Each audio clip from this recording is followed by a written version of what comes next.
ورحمة الله وبركاته. بسم الله الرحمن الرحيم. الحمد لله رب العالمين، والصلاة والسلام على أشرف الأنبياء والمرسلين نبينا محمد وعلى آله وصحبه أجمعين. أما بعد، دا الله سبحانه وتعالى وتوفيق او داغه برحم او کرم سره د امام بخاری رحمه الله په دې مبارک کتاب کې د کتاب الرقاق وضاحت روانو هغه خبرې چې په هغې سره زړه نرمیږي. په دې کتاب الرقاق کی امام بخاری هغه خبرې هغه کارونه ذکر کړي چې په هغې سره زړونه نرمیږي، او په بعضو ځایونو کې هغه څه ته اشاره کړې ده چې په هغې سره زړونه سختېږي. نو تا ته دا وایي که د خپل زړه نرمول غواړې نو دا کار کوه او دا کار مه کوه. په تیر شوي درس کې موږ باب ختم کړو، باب ومن يتوکل علی الله فهو حسبه، الله ته ځان سپارل. په دې باندې ښه تفصیلي خبره شوې وه. د هغې نه بعد امام بخاري باب راوړی دی، باب ما یکره من قیل وقال. دا باب دې دپاره راوړی دی چې په قیل او قال کې مصروفه کېده دا ښه کار نه دی، دا د مسلمان شان نه دی. ښه قیل او قال څه ته وایي؟ ویلی شوي دي، هغه دا ووی، هغه ورته داسې ووی، ده ورته دا ووی. په دې خبرو کې به ځان نه مصروفه کې، دا د مسلمان شان نه دی. باب ما یکره من قیل وقال، قیل او قال نه به ځان لرې ساتي. ولې څه چل قیل او قال کې خو پته ده نقصان یې څه دی؟ زړونه ورسره سختېږي، د قیل او قال سره زړونه سختېږي، زړونه د الله نه غافله کېږي، زړونه د الله د دین نه لرې کېږي. نو دې دپاره امام بخاري دا باب راوړی. دا وایي موږ ته، وایي ای مسلمانانو، که تاسو دا وایي چې زموږ د زړونه نرم شي که نه، او د الله طرف ته توجه پیدا شي، او د الله نه ویریږو، او د الله د یرې نه وجاړو، نو د قیل او قال نه به ځان لرې ساتئ. د حدیث به ووایو، بیا به دې ښه وضاحت وکړو. د حدیث دی عن الشعبي، شعبي رحمه الله دا روایت راوړی دی عن وراد، د وراد نه. وراد څوک دی؟ کاتب المغیره ابن شعبه رضی الله عنه. دا کاتب دی د مغیره ابن شعبه رضی الله عنه سره، د هغه سره لیکل به کول، او دی د هغه غلام آزاد کړی و. د چا غلام و؟ د مغیره. دا وراد بیا د هغه سره لیکل میکل به د هغه دپاره کول، او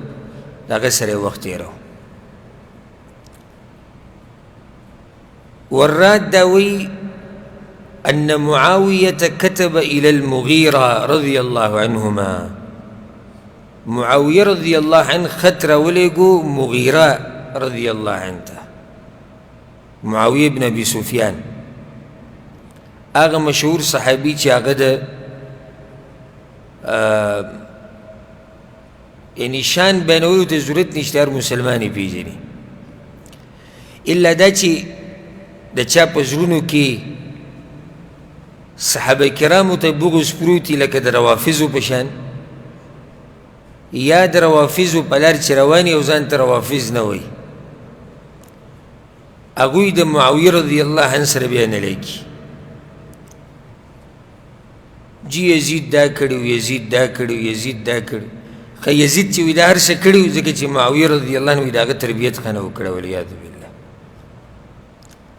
معاویه رضی الله عنه وحی به لیکله، او د پیغمبر صلی الله علیه وسلم اوخی دی او ځکه دته بعض علماوی خال المؤمنین د مؤمنانو ماما دی پلاریم صحابی دی ابو سفیان رضی الله عنه معاویه خط راولگو مغیره ته ان اكتب الي بحديث سمعته من رسول الله صلى الله عليه وسلم یو حدیث خو راولېږه چې تا د پیغمبر نه اورېدلی معاویه مغیره ته څه وایي یو حدیث که تا چې ته د پیغمبر نه اورېدلی خو موږ ته راولېږه که نه دې ځکې فایده دا د هغوی نصیحتونه وي یو بل ته او دا د هغوی غوښتنې وي د یو بل نه ښه یو بل سره چې وملو شو دا د سلفو طریقه وه یو بل سره چې وملو شو نو داسې به وي یو بل ته و یو هدیه دله در نه کړم هغه به وي راکړه که نه هدیه څه ده وی هدیه دا دی چې د پیغمبر سره یو ورځ ناست وم ما چې دا خبره اورېدله بس هم خوشحاله شو دا به داسې هدیه وه چې دنیا او دنیا کې چې څه دي د دې هدیې مقابله به یې نشوه کولی ښه د هغوی سره د دې خبرو قدر و ځکه و به دې خوشحالېږو او نن سبا یو سړی ریال ډالر روپۍ تقسیموي او مالداری او یا داسې لږ پټۍ یا داسې معمولي جیدادي یا سپینې جامې اچولي یا د کاټن جامې اچولي نو دا دنیا پرست به ورته کیني پاسي خان صاحب راغی ملک صاحب راغی پلانې صاحب راغی پلانې صاحب راغی موږ لیدلي دي داسې سړي ته سیب سیب کوي چې هغه له د خبرو چل هم نه ورځي موږ یې پخپله پېژنو داسې کسان مالداره شوي دي چې هغوی له د خبرو چل نه ورځي د خبرو چل مجلس کې به څه وي دا ورته پته نشته او چې مجلس کې کینی نو ته به ټولېږي او غځېږي چې یا الله خیر دی به کومه ناروا راولي بس خو هغه کومه ناروا چې راولي هغه نور وخاندي یاره څه ناشنا قیمتي خبرې دی کوي که ده ته یو دوه کنځلې وکړي هم خوشحالېږي وایي دا چې د ده تکیه کلام دی دی خوی دی دینداره خلک پوهه قدرمن خلک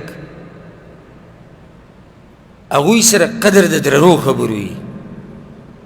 او د الله د خبرو نه بیا د پیغمبر د خبرو نه درنې نشتي صحابه کرامو سره دې خبرو قدر اوس دا معاویه مغیره ته یو نصیحت راولېږي یو حدیث خو راولېږي که نه نو بله فایده دقه د هغوی دین قال الله وقال رسول الله صلی الله علیه وسلم الله وی الله پیغمبر دا نه چې خوبونه راولېږه د بزرګانو قصې راولېږه واقعات راولېږه دا خبرې ورته نه ذکر کړي هغوی څه وایي دوی څه وایي هغه څه وایي دی څه وایي دا قصې نه پیغمبر نه که د یو حدیث اورېدلی موږ ته راولېږه دین هم دغه دی نه دین هم دقه دی قرآن او حدیث د صحابه کرامو اقوال روایتونه دا دین دی دین نور څه ته وایي دغه دین دی هغوی به هم دقه خبره غوښته یو حدیث راولېږه فكتب إليه المغيرة مغيرة رضي الله عنه ورات ویلي کې ورات خو د هغه سره و دې دپاره چې هغه به لیکل کول کاتب و د هغه ویلي که إني سمعته ما د پیغمبر نه دا خبره اورېدلې ده یقول عند انصرافه من الصلاة دې کې تاسو د فایدې ذکر کوم ګورئ موږ او تاسو لوی خوش قسمته خلک چې د دې خبرو سره زموږ واسطه ده دا معمولي خبرې نه دي إني سمعت النبي صلى الله عليه وسلم عن رسول الله صلى الله عليه وسلم قال صلى الله عليه وسلم سمع رسول الله صلى الله عليه وسلم او به دې ذات دا د دین او چت مجلس کم یو دی دغه خبرې دي ځکه بعضو سلفو علماو د بعضو علماو مجلسونه پرېښودي څه وخته پورې به د هغوی سره ناست وو کشرانو د هغوی نه علم یې زده کوو بیا یې هغه مجلسونه پرېښودو لاړو نورو مجلسونو ته کوم چې لوی محدثین او په دې حدیثو کې ولیږي او د هغوی مجلسونو ته لاړو نو چا ورته دا ووایي وی تاسو خو به د هغه پلاني سره ډېر کېناستئ اوس هم هغه پرېښودو دلته رالې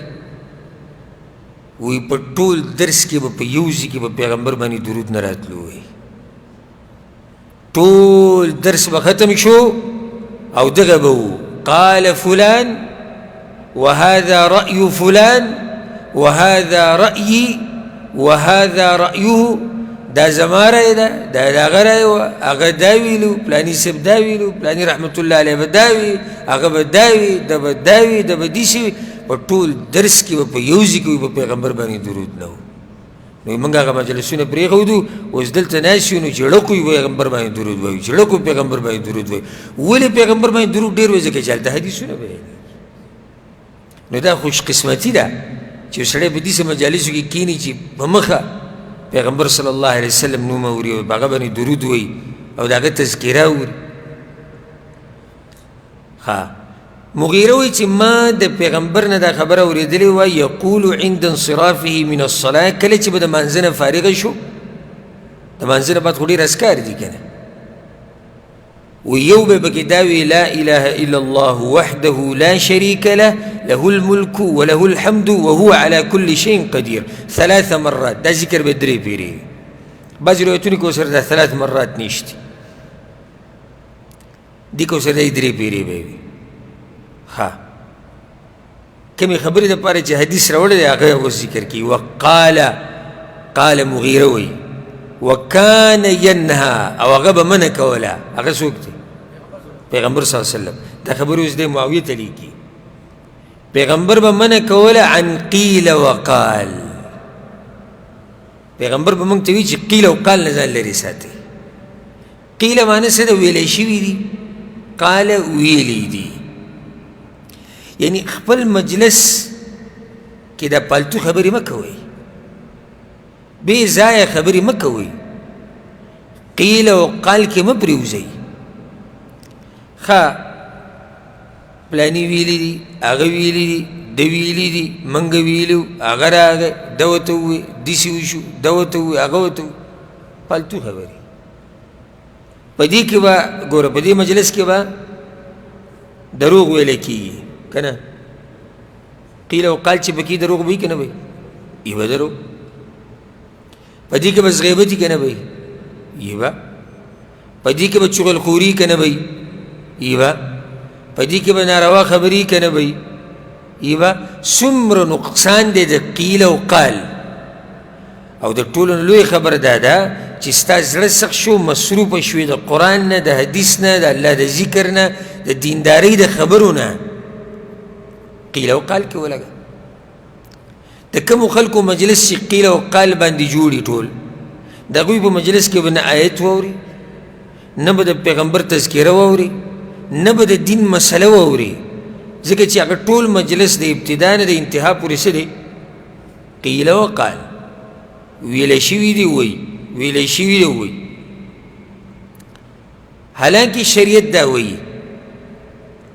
چې ته هره اورېدلې خبره دا به مخکې نه رسې او یو حدیث کې داسې راځي چې د یو سړي د دروغجن کېدو دپاره دا کافي دي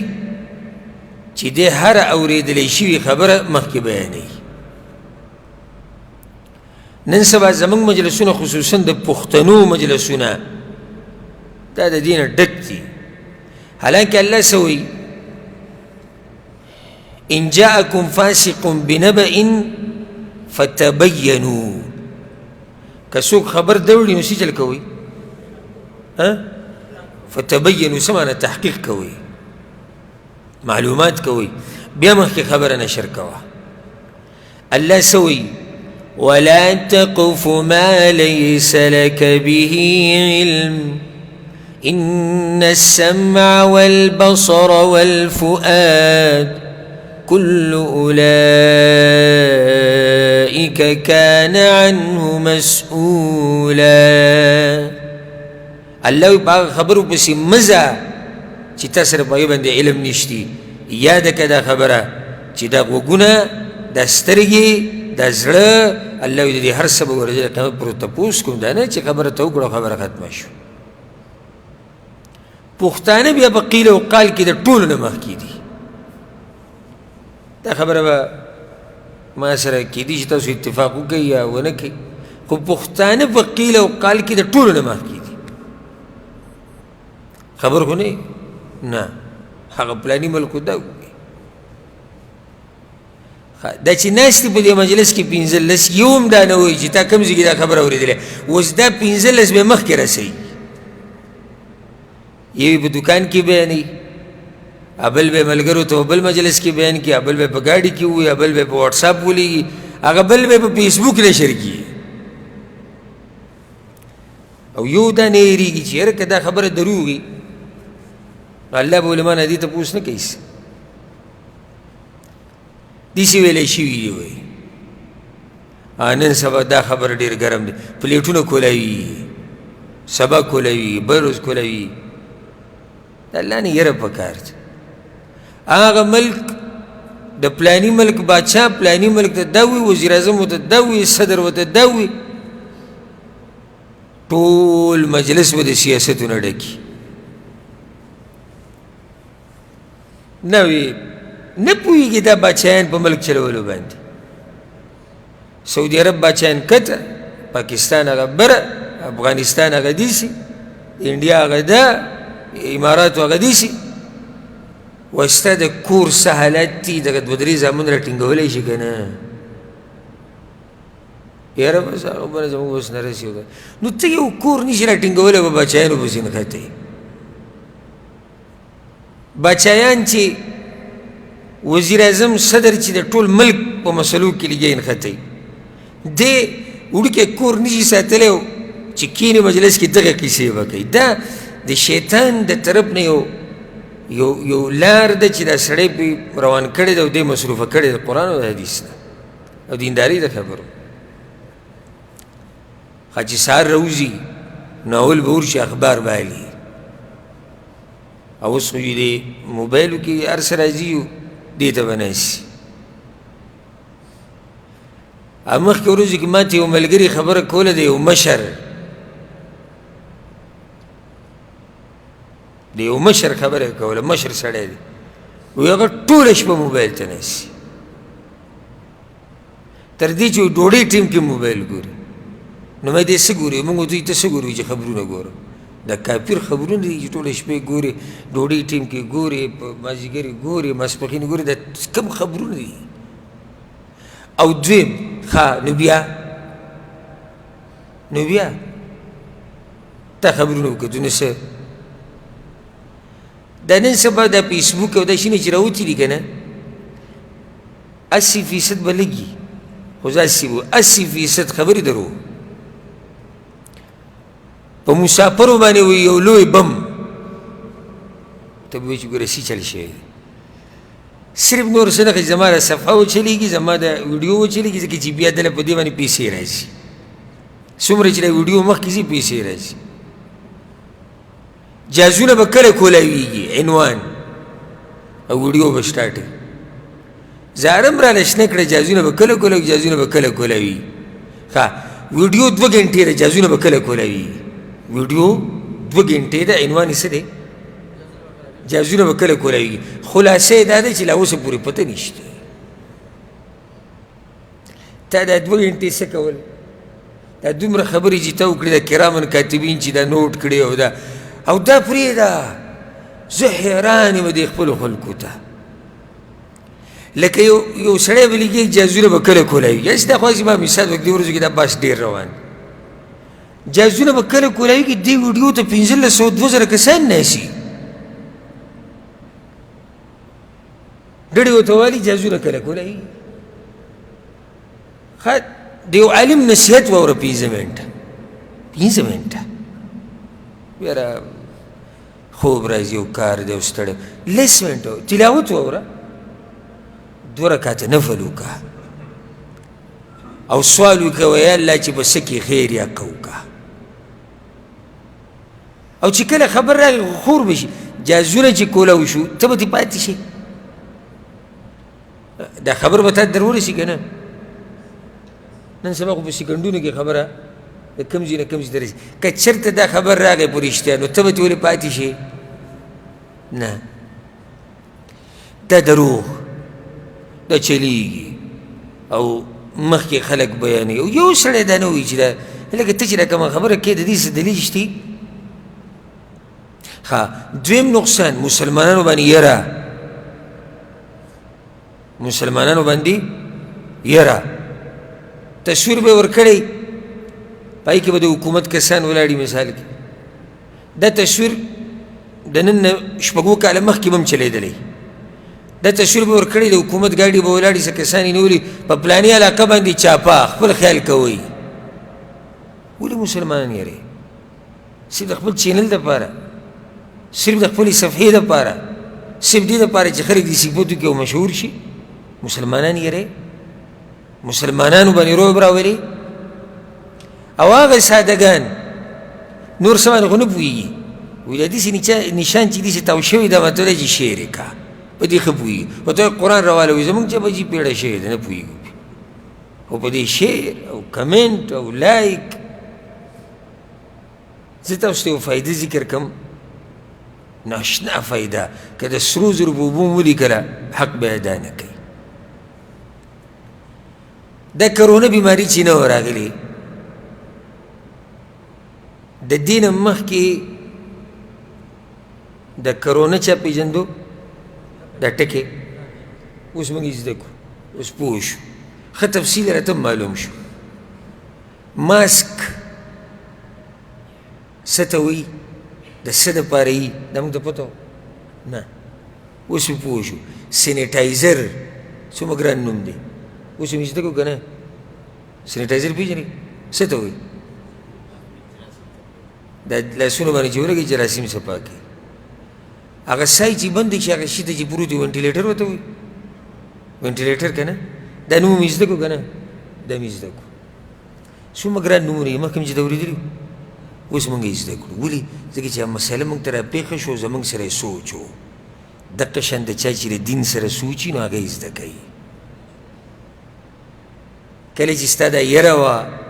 بیماري ده ځان ساتل غواړي دا او دغه نو ځان دې په هر څه باندې پوه کړو د انګلیش هغه ګران ګران ټکي دې مې یاد کړو او یو سورة الناس یو سړي ته یاد نه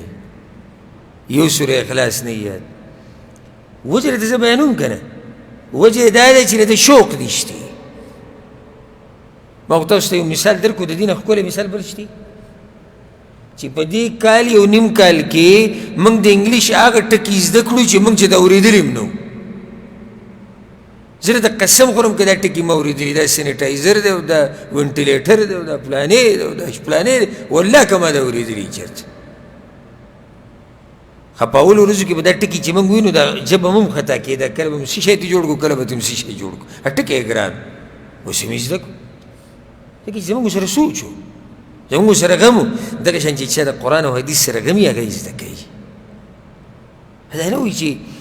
دا ماته نه دي یاد او دا زه نشم یادولی او دا څنګه او دا حدیث او دا خو د عربۍ متن دی او دا خو د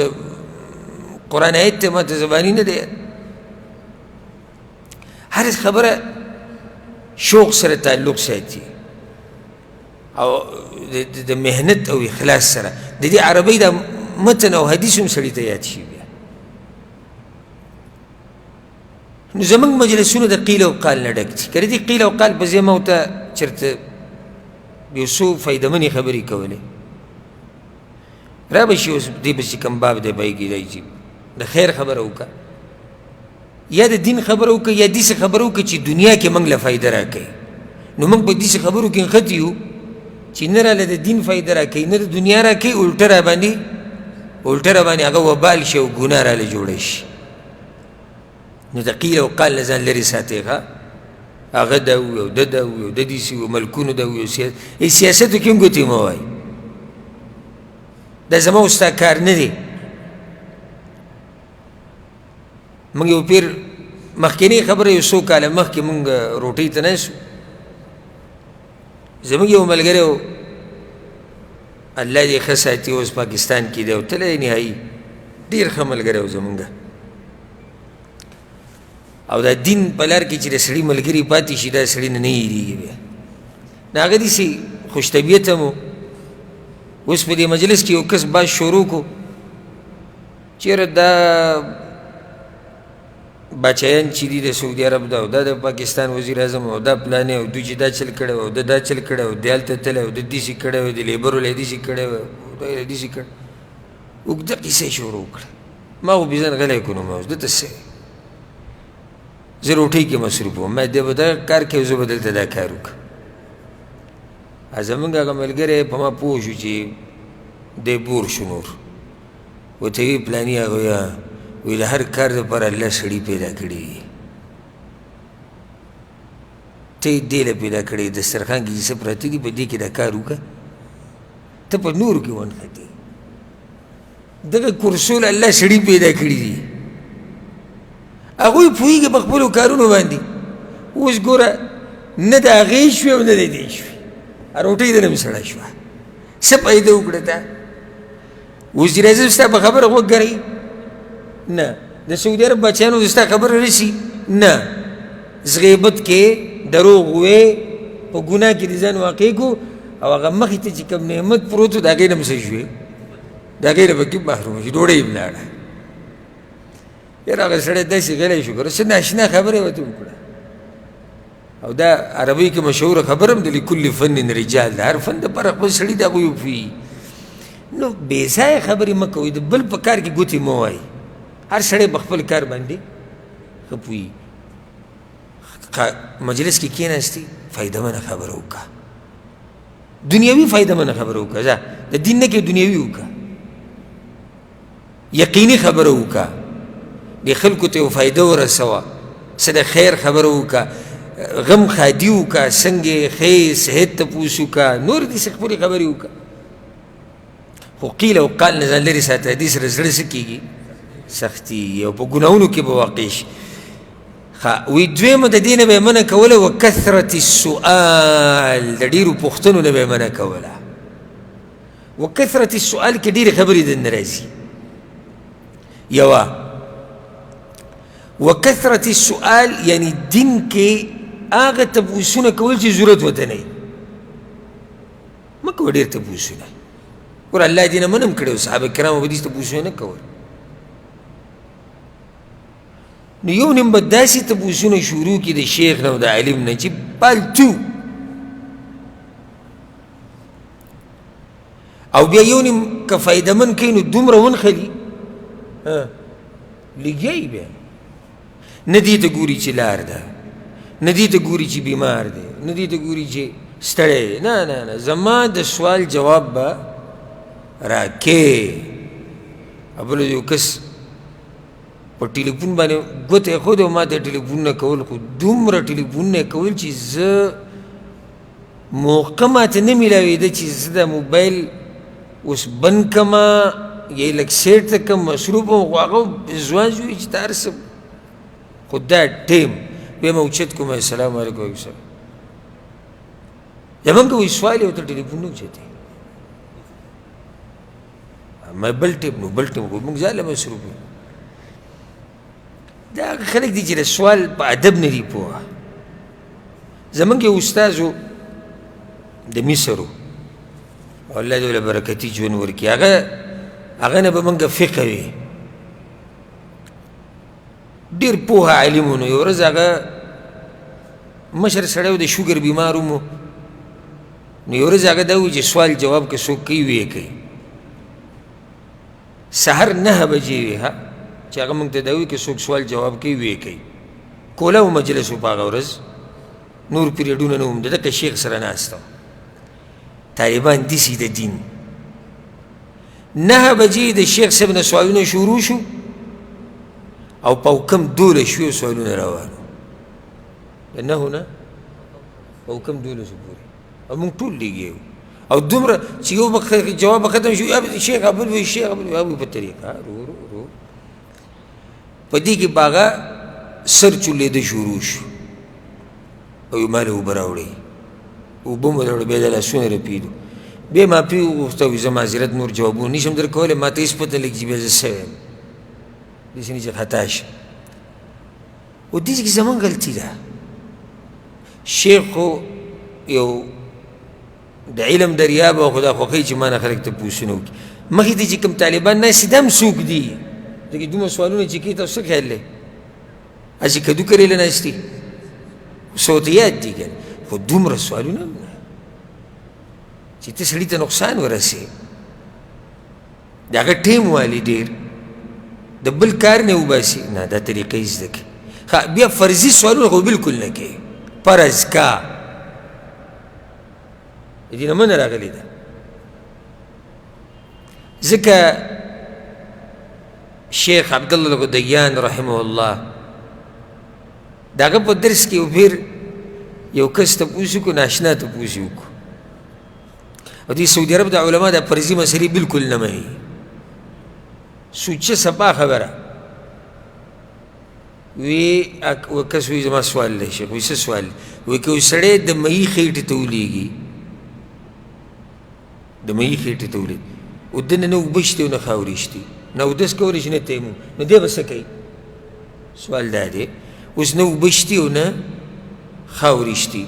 نو نه چاردام کولی شي نه تیمم دی به څه کوي موږ غوږ کېښود چې شیخ به اوس څه جواب ورکوي شیخ ورته وایي شوي دي سي څوک لیدلی ته خبرې چې بیا دنه څه نه وو دغه وی نه شوي خو نه دي قاضي وي چې کله وشو بیا به زما نه تپوس وکړي ځه سړی د مهي خېټې ته ولېده اوبه نشته او خاورې نشته نو دې بعضې فقې د کتابونه چې راوالي هغوی د فرضي مسلې بیان کړي یو یې پکې فرضي مسله دا ذکر کړې ده وی که ځمکه ټوله د سرو زرو شي نو تیمم به څه کوي اوس دې خبرې ته بلکې دې نه تا خو ووایم و یو جومات ته بنیادونه یې راخېږي دا په بعضو کتابونو کې شته و یو جومات ته جوړېږي بنیادونه یې راخېږي بنیادونو ته به اوبه اچوې که او اوبه نه وي او دې ته د سړو هغه مني ور واچوله په دې جومات کې لمونځ کېږي که نه څومره خوږه مسله ده څه کېدی شي بنیاد د جومات بنیاد له ته دا راوړي د کوم ځای نه به دا را پیدا کړې او بیا به دې کې لمونځ کېږي که نه کېږي دا اوس څه خبره داسې وخت ضایع کول د داسې قسمه سوالونه مسلې د دې ځان لرې ساتل پکار دي دویم و کثرت السؤال کې دننه دام راځي د چا نه ډېر تپوسونه مه کوه هسې هسې چې چا سره کیم نه نو ډېر تپوسونه ترې مه کوه لکه د علم د باب نه علاوه دا هم په دې بعضو کسانو کې دا عادت چې کښېنې ورسره السلام علیکم کوم ځای د پلاني ځای څومره وخت وي دلته دومره تنخوا یې څومره اخلي دومره کفیل در سره ښه دی او ګټې شو پاتې کېږي څه بچت پکې شته وکړه لکه ته څه کوې ما پوچ کې برتې کېږي سره سره کې څنګه یې ښې ډېر زیات یعنې د کوم ځای څومره وخت وشو صحیح ده دا عام سوالونه وي نو یو سړی به ستا ژوند ته راننوځي بعض به سره داسې مسلې روانې کي ښه نو د کور کرایي څومره دی او د پلانې شی څنګه او د پلانې شی څنګه او لکه ستا دې کې کار څه دی څه ضرورت دی ته د یو سړي ژوند ته ورننوځي او دنه جوړ ته پوښتنه دي کړي هغه چاته دا مسله نه راښکاره کړي ته څه په زور راولې پې نو دې کې دنه دا خبره هم راغله درېیمه په دې کې دنه دا راغله و کثرت سؤال غوښتنه یعنې سوال کول د خلکو نه مال غوښته دې نه منه راغله که ضرورت پیښ شي که ضرورت پیښ شي کولی شي کولی شي ضرورت مطابق کولی شي ملګري ته ووایي خپل ته ووایي ما ته دا مسله ده هېڅ خبره نه داسې که وکثرت سؤال ډېروالی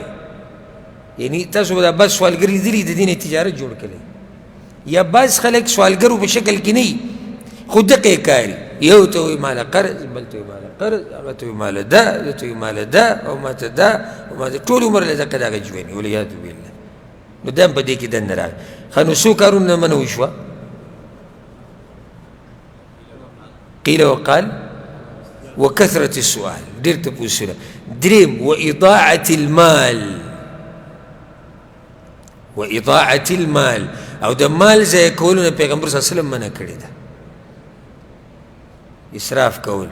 ان المبذرین کانوا اخوان الشیاطین، اسراف کوونکي دا د شیطان ورونه دي. اسراف به نه کوې، مال به نه ضایع کوې. مال ضایع کول څه ته وایي؟ مثال لکه اوس یو سړی د کور جوړ کړي. نن سبا زموږ د پښتنو کې د کورونو د مقابلې ډېرې روانې. کور جوړ کا، اوس دا کور ساده هم جوړېدی شو، نه په دې کې پلانې ډیزاین وکړه، په دې کې دلته رخام ولګوه، دلته دا شی ولګوه، دلته دغه ولګوه، دلته دا ولګوه، چې خلک ویني مشهور شم او خلک ووایي چې او مال دی ورسره. دا ټول مال ضایع کول دي، دا ټول مال ضایع کول دي. مال ضایع کول لکه اوس د واده پروګرام دی، دا صحیح طریقه سنت طریقه باندې هم کېدی شو. نه په دې کې چې دا شی جدا راوړه، دا جدا راوړه، دا هلک کور له، دا جنۍ کور له، دا پلاني له، دا هغه له، دا ماما له، دا کاکا له، ټول مال ضایع کول دي. او بیا چې په تیارو د پاسه تیاره شي، مال ضایع کول بیا په حرامو طریقو سره دمان راوله، ډمې راوله، باجې، ستار، په دې سره واده ګرم که. دا مال ضایع کول دي ټول. دغه شان په نشو تماشو باندې پیسې لګول مال ضایع کول دي. دغه شان په دې پالتو پروګرامونو باندې پیسې لګول مال ضایع کول دي. لکه زه بل مثال درکړم. زه الحمدلله ما کې یو عادت دی چې زه کوشش دا کوم چې د دې پښتنو د حال احوال نه ځان ښه خبر ساتم. وجه دا چې د دې خلکو سره زما واسطه ده او د دوی نه یم او په دوی کې یم. بس خلک وایي پښتنو پسې دې خبرې کوي، نو سوډانیانو پسې شروع کړه. د سوډانیانو کې دا مسله ده چې واده کې دا کار کوي، دا زیاتې کوي. یو سړی به ما ته وایي شیخ صاحب زموږ د سوډانیانو سره څه کار دی؟ کوي خو ځان لی کوي، خو هغو ته نصیحت وکړه که نه. تاسو ته زه ووایم چې یاره په بنګالیانو کې دا مشکل دی چې دوی دا کار کوي. نو سړی وایي زه څه وکړم؟ یا عربو کې چې کله هغوی ته کېناستم د هغوی مسلې ورته بیانوي. خو چې پښتنو سره کښېني دوی ته به د دوی بیماریانې بیانوي. تش صفتونه ولې نشي کولی چې باتور قوم دی. موږ خلکو کې دا مشکل دی چې صفت ډېر کوي د پښتنو، ډېر د حد نه پکې زیات ورځم هم. پښتانه دیندار هم دي، په دین هم مین دي، باتور قوم هم دی، ښه تاریخ لري غټ. خو غلو خو پکې مه کوه، د حد نه مه وړه که نه، زیاتی مه کوه. ما پروګرامونو خبره کوله. نن سبا یو هوا رالوتې ده د قوم په سطحه باندې پروګرامونه او اجتماعات او دا شروع شوي دي. لیدلي دي که نه لیدلي؟ د قوم په سطحه. زه د قومونو نومونه نه علم، خو دا پلانې قوم پلاني ځای کې راجمع شوی ده، پلانې قوم پلاني ځای کې، پلانې قوم پلاني ځای کې، پلانې قوم پلاني ځای کې راجمع شوي. څه وایي موږ چې د ترقۍ خبرې کوو، موږ چې د دغه خبرې کوو. دا دومره پروګرامونه او په دې کې بیا دومره غلو، دا نقصان دی. صحیح دی یو سړی راجمع شي، کښېني، خبره وکړي چې بھئ د ترقۍ خبرې پکار دي. خو ترقي د ټوله لویه ترقي به څه کې ده؟ په دین کې ده. د دین خبره پکار ده، بې له هغې نه بعد نورې خبرې نه. غټ غټ پروګرامونه په دې کې په زرګاو ریالونه په لکاو روپۍ په ملک کې لګي. همدغه خلکو ته وایه راځه اوس د دین پروګرام کوو. سم خیال دی؟ نه یاره حالات داسې دي که تا ته بس څه به ووایو، تا ته کنه موږ خو ته به وایو چې پوخا دنیا ورانه کړې ده په دې پروګرامونو. دې ته مال ضایع کول وایي. ښه یو مالداره سړی به راځي، روټۍ به ولې کړې ده، مخوري سړی به نو دومره ګډان حلال کا او وریجې او سالنې او فروټ او خواږه او بادام او چغجۍ او پۍ او عصیر او جوس دا هر څه بیا ګزار کړي ډرام ته نور مال ځای کول څه ته سیدي دپاره چې دا سړی څه و مخه ونیسو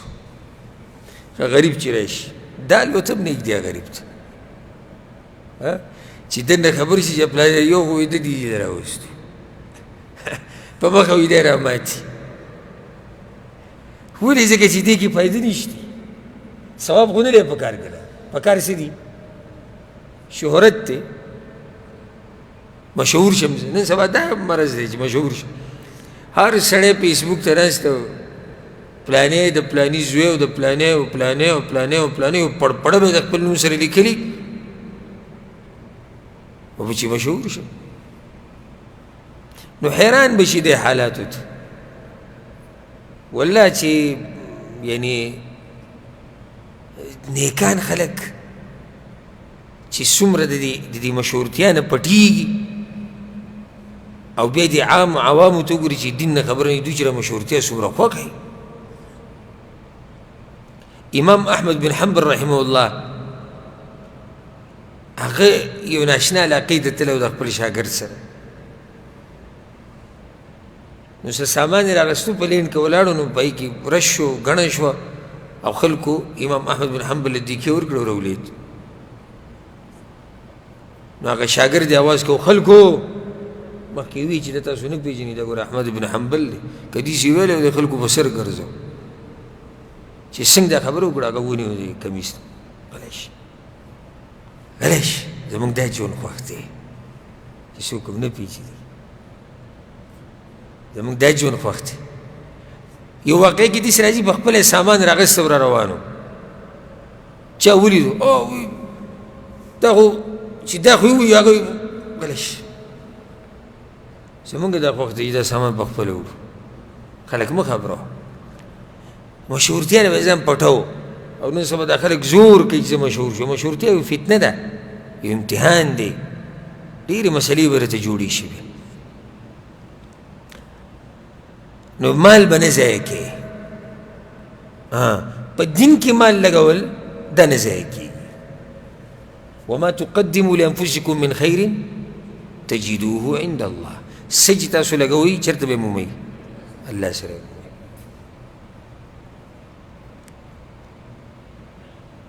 زه د یو کس نه خبر ومه یا خبر شوی ومه چې هغه دلته دی او لکه الله والا مال ورکړی دی نو هغه چې د پاکستان نه څوک به راغلی و غټ سړی و وی دې کس والا په 55 ریاله صرف ګړۍ اخیستې ده دا تاسو تعجب مه کوئ چې 55 زره باندې به ګړۍ وي او که نه دا تعجب مه کوئ په لکاو ومیشتي او خو تعجب په دې پکار دی چې یو سړي دی ته 55 زره باندې ګړۍ یلی ولې دا 55 زره که ته راولې په یتیمانانو یې ولګي په دین یې ولګي په خیر په کارونو کې ولګي لار پې جوړه کړي کوڅې پې جوړې کړي کویان پې وباسي جماعتونه پې جوړ کړي د خلکو نه پې قرضې ختمې کړي څومره خیر به عام شي صرف دې دپاره چې سبا له په دې سړي زما څخه خدمت راځي چې دی کوي 55 ریاله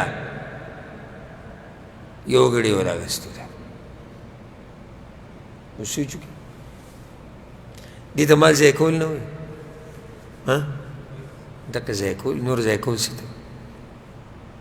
پیغمبر دې نه منع کړې ده څلورم کار ناشنا ومنع وهات ومنع وهات څه شی چې الله وی وی لګوه هغه منع کول او یو شی تاله نه دی روا و هغه راکړه د دې نه پیغمبر منع کړی لکه الله وی دا کار وکړه دا مال ولګوه زکات ورکړه صدقې ورکړه دا منع کول ومنع نه وهات یو شي دی حقدار نه دی لکه داسې به ووایي یو سړی دی هغه یو اداره کې کار کوي د هغه ادارې نه تنخوا اخلي ادارې نه په دغه کار باندې تنخواه یو سړي ته وایي تاله به زه دا کار اسان کړم ماله دومره راکړه دا دله روا دي نه دي روا ځکه چې دله دغه اداره پیسې ورکوي د دې کار د خلکو نه سایل دا ماله راکړه دغسې ما یو مثال ذکر کړو نور به هم داسې ډېر مثالونه وي چې راکړه په خپله نه ورکړې والا نه دی څه والا دی راکړه دی په دین کې نه لګوي دی لګولو والا نه دی د نورو نه یې اوس یو شی په روا طریقې سره هغه خو جدا مسله ده خو په ناروا طریقو سره هغه سایلي چې د ده لپاره جایز نه دي تا باندې هم د الله حق دی دا وکړه نه په خپله څه نه کوو وبل علم په ناروا طریقو سره والعیاذ بالله دې کې هسې دا یو فایده ته ذکر کوم دې کې داسې یعنی کیدی شي یو اشاره پټه دی خبرې ته چې یو نیم سړی بخیلي او د نورو هغه خوري خیال هم کړی داسې خلک پېژني که نه په خپله مري ریال لګول لکه سرمن د ده سرمن چې د بدن نه په چاړه پرېږدي او چې د بل چا مالي او یا پروګرامي نو د ټولو ناول پکې دی ناسي خو په خپله نه دی لګولو والا نه دی چې زه به یې ولګوم یا زه به وکړم نه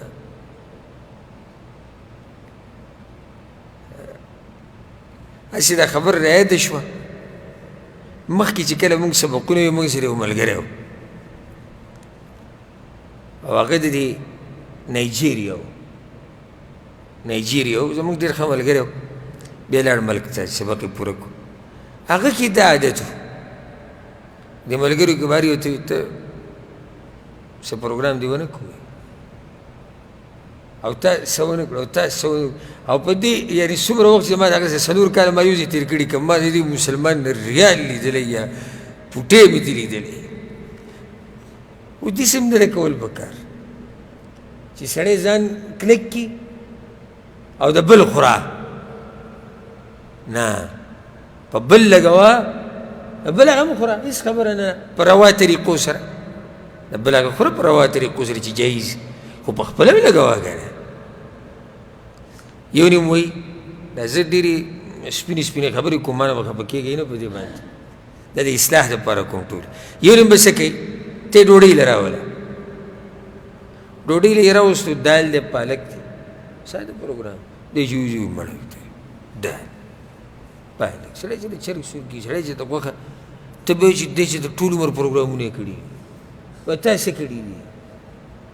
تا څه کړي تا خو د بچو هم بیخ بنیاد ویستو په هغوی هم نه لګي نو دغه دال والا پالک والا تا نه ښه نه و که نه نه و ښه ښه و لګوه او چې خلک یې د باندې ولګوي په روا طریقې سره یې خوره هېڅ خبره نه ده ګوره سړي له په دې حیا هم ورشي چې دروند سړی که نه هغه له په دې حیا هم ورشي زما خبره غلطه که صحیح لکه اوس مثال کې یو ملګری دی او مال لګوي او په مخه او راشه او دلته او دغه پروګرام او داسې او داسې نو اخر څه به مې ورته سوچ کوم چې دی به زما باره کې څه وایي ځکه چې ما خو د توبې دروازه بنده کړې ده زه خو دغه غوږ نه کوم سړي له حیا ورځي که نه ورځي څه وایي تاسو سړی لږ داسې دغه هم تکي شي اکثر کې د خیر کړی یو نیم کس وي نه نه وي زه هلته نه ځم دروند سړی حیا ورځي لکه ولې نه ورځي را شي نه مړه وایي هلته په خپله طاقت نه کېږي غریب په خپله طاقت نه کېږي چې څه ولګوي او د هغه خوا له دې د لاسه نه دي چې دی به څه وایي دا هم ګورې د حیا یو قسم دی چې انسان د کمزورو صفاتو نه سړی لرې ساتي دا ښه حیا ده د کمزورو خویونو نه سړی لرې ساتي نو بعض هغه دي چې راکه واله پکې شته نه واله پکې نشته راکا ومنع وهات. منع منع کولو ته وایي زه خو یې نه لګوم زما نه قلار شي. وهات راوباسه.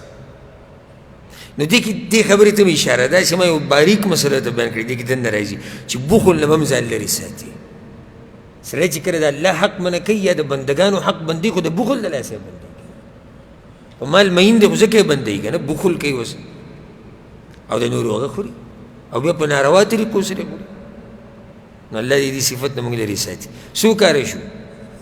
کم کم دي؟ قيل وقال وكثرة السؤال وإضاعة المال ومنع وهات. دا نبوي نصیحتونه دي خواږه خواږه. الله أكبر. او پنځم کار وعقوق الأمهات. مغیره معاویه ته وویل پیغمبر ګوره موږ د دې نه منع کړي وي چې د مور سره او د میاندو سره بد اخلاقي نه کوئ. د میاندو سره به بد اخلاقي نه کوئ. ښه بد اخلاقي د پلار سره جایز ده؟ نورو ځایونو کې خو د پلار تذکیره هم راغلې ده چې د دوی سره بد اخلاقي نه کوي مور پلار دواړو سره او د دوی سره به ښه کوي. دلته ولې صرف مور ذکر شو؟ دې به څوک جواب راکړي؟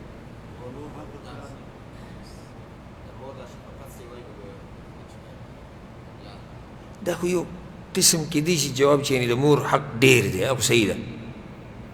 نو ولې د مور حق ډېر دی نو د پلار سره بد اخلاقي کول جایز دي؟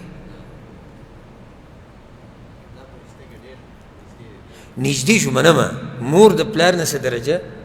اوچته ده. خو آیا د دې دا مطلب دی چې درجه اوچته د پلار سره بد اخلاقي کوه؟ د پلار سره ظلم ناروا؟ بارک الله فیک. دی جواب دی مور د پلار په نسبت صحیح کمزوري. مور د پلار په نسبت کمزوري. نو چې کوم بدتمیزه انساني بد اخلاق انساني بېدینه انساني هغه مور سره بد اخلاقي کوي زه پته یې مور کمزوري ده. بل زما یو ویډیو ولې تاسو به لیدلي یو کس راولګي د مورې مخې ته راشي او دی څوک وایي د مورې منځ ته راشي وایي مه کوه او چې داسې دیکه وله ورکړه نو یو چړق دې وباسي دې ځمکې ته راواچي. زما خو په هغه ټیم په دې جسم دا ویښته ودرېږي دا غونه مې ځیږ شو والله داسې شومه داسې په دې دماغو کې مې سم داسې لکه کرنټ چې راله څوک راکړي چې چلو شو. یو دوه درې منټه خو ورته داسې دقه شان غلی ناست و چې اخر دا کوم لاس دی چې په مور باندې اوچتېږي کوم لاس دی چې په مور اوچتېږي په بوډۍ مور باندې اوچتېږي. نو د میاندو سره ښه کول د دوی سره بد کولو نه پیغمبر صلی الله علیه وسلم منع کړي ده. د پلار سره په دې باب کې که ما نصیحت شروع کړو وخت لږ پاتې دی 100 منټه خو که ما نصیحت شروع کړو نه ختمېدونکې خبرې دي ما سره الحمدلله اوږدې خبرې دي. خو صرف درته دا ووایم چې دا مور او پلار دوی په ژوند کې ډېرې سختې لیدلي په ډېرو سختو تېر شوي دي هغې وله دا زړه کمزوری کړی دا زړه وله ستړی کړی دی. دوی په ډېرو مرحلو تېر شوي ته خو تازه تازه ګرم ګرم ګرځي چې وایي زمونږ کور دی او جیداد دی او مال دی او پلانې دی او هر څه هغوی څه کړي دي نو هغوی په ډېرو مرحلو تېر شوي نو زړه ستړی شوی دی. بله دا دې خبرې تاسو ته سوچ کړی د خپل پلار ته وګوره که چېرته ژوندی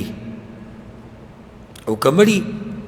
نو د بخاني دعا وله غواړه موقع ده د لاس نه تللې ده اوس. دې سپین ږیرې پلار ته وګوره دی چې دا په هر خبره خفه کي دی چې دا په هر خبره غوسه کي د هغې یو وجه خو دغه ده چې په ډېرو حالاتو تېر شوی دی. دویم دا چې یوازې شوی دی، همزولي اکثر د دې مشرانو مړه شي، نو څوک هم نه چې بار ورسره کښېني. پلانی و یاره هغه مړ شو، یو زموږ د سبق ملګری و هغه پلانی هم مړ شو، هغه هم مړ شو، هغه هم مړ شو، دی هم ته یوازې شي. په داسې ټیم کې به دا مشران یوازې کېدو ته نه پرېږدي، د هغوی ملګري د هغوی همزولي د دنیا نه لاړ شي، نو هغوی بیا د الله نه بعد هم تا ته ګوري چې دا بچی ده، دا مې لور ده، دا انګور ده، دا مې نوسي دي، او ته هم راولږي یوازې پرېږده او ته ورسره بد اخلاقي شروع کړې او ته ورسره ظلم زیاتی شروع کړې، نو پاتې څه شو؟ نو د میاندو سره خصوصا نو دا مسله د پلار او د مور دواړو لپاره یو شان ده، خو مور دا ده چې ډېره کمزوري. الله سوي حملته وهنا على وهن، کمزوري ده، سره د دې کمزورتیا دا بچی چې دی نو په 9 میاشتې په خېټه کې ګرځولی دی. یو خو هغسې کمزوري ده، پیدا شوي کمزوري ده، او بیا دا کمزوري ښه کمزوري شي چې 9 میاشتې دا بچی په خېټه ګرځي. وفصاله فی عامین، 2 کاله بیا پی دي، او بیا دا ماشوم لویول او د سره دا سختي تېرول. موږ ته خپله لکه کم کسانو چې ودونه دي هغوی ته دې تجربه شتي چې کله موږ کټ کې سملو ماشوم جاړي لرې کوي بس، او موږ ویده شو، دا مور ټوله شپه دې ماشوم ته ناست دی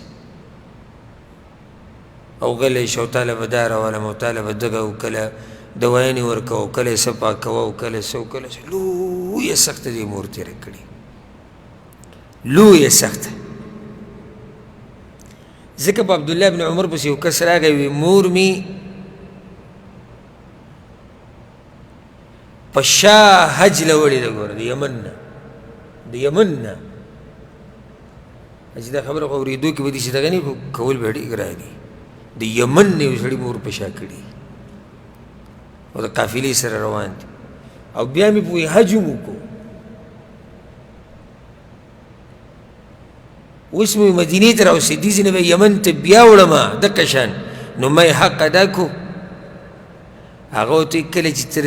د دې مور په دې خېټه کې وي، عبدالله بن عمر ورته وي کله چې ته د دې مور په دې خېټه کې او ته به داسې وخوځېدې او دې به هغه سړیکه محسوسه کړه، تا له د هغه سړیکې هغه بدله دې نه ده ورکړې. عمر بن خطاب پسې یو کس راغی وی امیر المؤمنین د مور ډېر لوی خدمت کومه وی، په شا یې ګرځوم تر دې چې یو دسماتې له زه به وزم راولم، دومره کمزوري شوي، او خوله کې وله ډوډۍ ورکوم، اوبه وله ورکوم. حق مې ادا کړو که نه؟ هغه وی نه نه دی ادا کړی. وی امیر المؤمنین ناشنا خبره کې د دې چې دومره اوچت حق دی، خو ما سره هم دا کړي دي که نه، زه یې ګرځولی یم په غېږ کې، ډکو میچازو تشو میچازو له یې زه بوولی، ما له ډوډۍ په خوله کې را کړې، د څښاک کې را کړې، اوس یې زه هغې چې څه کړي اوس زه کوم، نو ما څنګه حق ادا نه کوم؟ هغه ورته ووي ته چې دا کارونه کوې نو زړه په یو ګوټ کې دا دي چې کله به مري، او هغې چې دا کار کوو نو ستا د اوږد ژوند دپاره دعاګانې مو غوښتې. دا فرق دی. نو د میندو ډېر خیال ساتئ، ډېر خیال ساتئ. د دوی د قدمونو لاندې، د قدمونو لاندې جنت دی، او د امن و امان دی، او د دعاګانو خزانه ده، او د دوی د برکت الله رحمتونه راوروي، او ډېرې لارې الله اسانوي. څو کاره شو؟ 5. شپږم دا ذکر شوی د اخرنی په دې حدیث کې ووعد البنات، او پیغمبر د لوڼو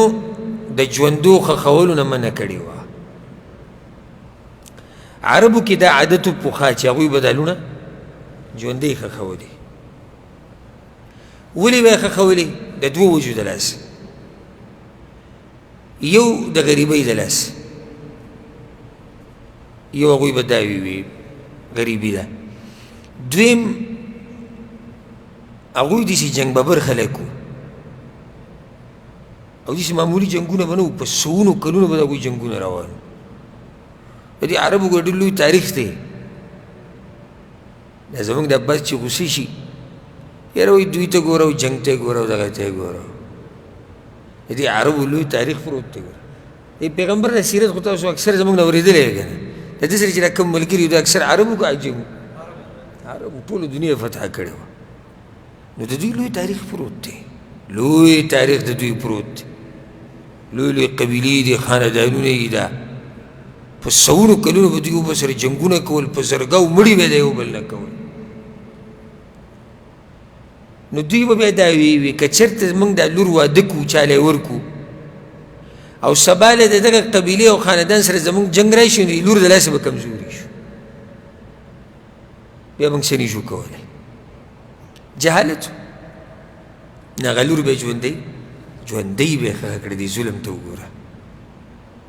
دیس کې یو فایده، بعض خلک د عمر بن خطاب یو قصه بیانوي، وایي هغه خپله لور راوستې وه، ښخولی او ژوندی و، بیا د هغه په ږیره کې خاورې ولګېدې. وایي لور ورته وایي چې بابا جانه دا خاورې لر کړه د ږیره. دا دروغ دي. عمر بن خطاب نه داسې قصه نه ده ثابت. د عمر بن خطاب مشره لور دغه حفصه ده رضی الله عنها، هغې نه مشره بله نشته. نو دا دروغ دی، هغه ته نسبت کېږي. ها عربو کې دا کار و، ولې دلته بیا پیغمبر منع وکړه؟ خو دا کار هغوی کې وکړه. او الله څه وایي قرآن کې؟ وایي اذا الموءودة سئلت، د دې ژوندۍ ښخې کړې شوې نه به د قیامت په ورځ تپوس کېږي بأي ذنب قتلت، تا اخر په کومه ګناه وژلی شوې. نو دا کار په هغو کې و. عرب به په دې لوڼو باندې ډېر خفه کېدو چې پیدا به شو که نه، ډېر به خفه کېدو. اوس دا مرض په دې عربو کې نشته، د ډېر حده پورې عرب د دې نه پاک دي. دا اوس موږ کې ډېر دی. دا اوس اخوا دا قیصه راغلې ده. الله څه ناشنا خبره کړې ده. څه وایي؟ وإذا بشر أحدهم بالأنثى ظل وجهه مسودا وهو كظيم. الله وایي چې کله ورته زیری ورکړی شي د لور، مخ یې تور شي او د غوسې نه ډک شي. زموږ د خلکو کې دي که نه دي؟ خوشحالېږي چې دوی لور دې شوې نه؟ داسې به نه. ما په خپل ځای نه زمونږ کلي ته چې زه تللی وم، هلته زمونږ یو خپلو د هغه لور شوې وه. موږ د هغوی کور ته ورغلو، څه پروګرام کړی و، زه ورغلم. زمونږ سره زمونږ ترور و، الله دې وبخښي، اوس وفات شوی. نو ما ورته ویل پلاني مبارک شي. هغه څه بنګ بنګ وکړو، خو نور یې څه ونه ویل ماته. بیا زه راووتم، ترور مې ځان سره روانه کړه کور ته. ما ته وایي زویه ساده سړی، دشمني ځان له ګورې که مبارک شي، د هغه لور شوې ده، ته مبارک شي. نو ما دا دومره غټه خبره وي. دا به دې به چاله مبارکیانې نه ورکوي. او دا خبره ما مخکې هم په دې باندې خبرې کړې چې زموږ خلکو کې دا شتي عادت اوس هم په ډېرو کې دی، په لور باندې به مبارکي نه ورکوي. که ځي نو سله به ځي، مبارکي له خو نه شي تللی، چې ځي نو سله به ځي. غم کې به ورسره شریک کېږي، لاړ به شي، غلی به کښېني او لکه مړی چې شوی، بس د الله کارونه دي او صبر کوه او بس دا به وکړي. الله څه ناشنا خبره کړې ده. وهو کظیم، غصې د غصې نه ډکي. نو باز پکې څه کوي؟ دې ښځې ته ووایي که د نن نه بعد دې لور راوړه. د ده په دې عقل ماتم پکار دی.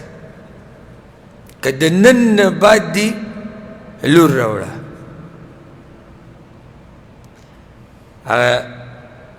ما تاسو ته قصه ذکر کړې وه، عربو کې دا مشهور شعر دی. یوه ښځه وه ام حمزه، د هغې لوڼه ډېرې وې. بله بیا یې لور وشو، نو ابو حمزه دې خفه شو. ابو حمزه څه شو؟ خفه شو او لاړ بهر بله خیمه لګېدلې وه، په هغې کې پروت و، د ښځې خواله نه راتو. نو ښځې بیا یو څو شعرونه ویل ډېر ناشنا وی ما لابي حمزة لا یأتینا ابو حمزه له څه چلی دلته نه راشي خوا کې کور کې وي پروت دی غضبان الا نلد البنین غصه دی وي تاسو زامن نه راوړئ تالله ما ذاک فی ایدینا په الله دې زمونږ قسمي دا خبره زمونږ په لاس کې خو نه ده موږ خو زمونږ مثال خو د پټي دی چې څه پکې دا سړي کري هغه به ابرېږي زمونږ په لاس کې څه دې کې ډېره ښکلې اشاره وکړه چې ته غوسه یې چې زوی ولې نه راوړي ته نرشه ته یې زوی که که نه زوی سړی دې ورکول لور ورکول دا خو د الله کار دی نو دې به راولګي ښځه به وایي بیا بعضو دې عقل ته حیران شم نو اوس د هغې غریبې په دې کې څه کار دی چې خېټه کې دننه ماشوم جوړېږي د هغې پکې څه دخل رشتې څه جهالت ګوره کوم ځای ته دی وهو کظیم نو واوره رب العالمین څه خپل مخلوق په حال ښه پوهېږي يتوارى من القوم من سوء ما بشر به الله وی د قوم نه پټېږي چا ته مخامخ کېږي نه دقه زمونږ حال دی د چا چې لوري شي دوه درې ورځې کور ته نه راځي ورې یا ماما کوي یا کاکا کوي یا پلاني او د دې هلک مور چې کومه جاړي هغې ته خو موقع میلاو شي او ټول زور د انګور نه وباسي دا سپېره وایي دغه لوڼه راوړي دا سپېره وایي دغه لوڼه راوړي وایي ستاسو یې لوڼه دي وایي زما شپږ دي نو سپېره خو باید ته هم وایي تا ولې دا شپږ راوړي وایي زموږ په لاس کې خو نه وه د هغې په لاس کې ده نو د هلک مور ته چې جاهله وي زه دا جاهلانو خبرې کوم چې جاهلان یې کوم چې د هلک مور ته کوم موقع میلاو شي که نه بس دا مشرانې ښځې ګیر چاپېره ورته ناست دي او د غم یو ماحول جوړي او هلک نه یې کور کې او بس دقه دا سپېره چې راغلې ده بس دقه لوڼه کېږي دقه سپېره او دغه سپېره او دا خبرې دا ټولې جهالت خبرې په دې زما یو بیان دی هغه به واورئ لور د الله نعمت او د کور برکت زما تفصیلي بیان دی ما ټول هغه فضایل را جمع کړي چې دې باب کې والله که هغه بیان دې په صحیح معنو سره واورېدو که نه نو دغه به وایي چې یا الله ټولې لوڼه راکړه لور دومره لوی نعمت دی او د پیغمبرانو لوڼې دي اکثر زامن د ډېرو لږو دي د اکثرو لوڼې دي امام احمد بن حنبل رحمه الله چې کله به یې لور وشوه یا د چا به لور وشوه هغه به یې خواله ورغې مبارکۍ له ورته ویې پلانیه مبارک شه مبارک شه پیغمبران وی د جنکو پلاران دي څومره ناشنا تسلي او خوشحالي ده پلانیه مبارک شه انبیا پیغمبران د چا پلاران دي د جنکو پلاران دي نو پیغمبر د دې نه منع کړې وه د حدیث کې څو کارونه ذکر شو شپږ قیل وقال او د ډېرو سوالونو نه منع ده د مال ضایع کولو نه د منع کولو نه او د غوښتو نه د دې نه منع ده د میاندو سره ظلم زیاتې بد اخلاقي کول دې نه منع ده او لوڼه ژوندۍ ښخول د دې نه منع ده په دې به اکتفا وکړو باب ما یکره من قیل وقال را روان درس کې به انشاءالله د باب نه شروع کوو باب حفظ اللسان د ژبې حفاظت کول دې به انشاءالله روان درس نه شروع کوو الله سبحانه وتعالی دې مونږ پوه کړي په قرآن او په حدیث باندې دا ډېر فایدهمند درسونه دي الحمدلله ایماني درسونه دي ایمان ورسره ډېرېږي او بل دی چې سړي ته خپلې ډېرې کوتاهیانې هغه ښکاره شي او د معاشرې ورسره اصلاح کېږي نو الله دې په دې درسونو بیانونو کې برکت واچي او موږ له دې الله په دې باندې عمل کولو توفیق راکړي هذا والله أعلم وصلى الله وسلم على نبينا محمد وعلى آله وصحبه أجمعين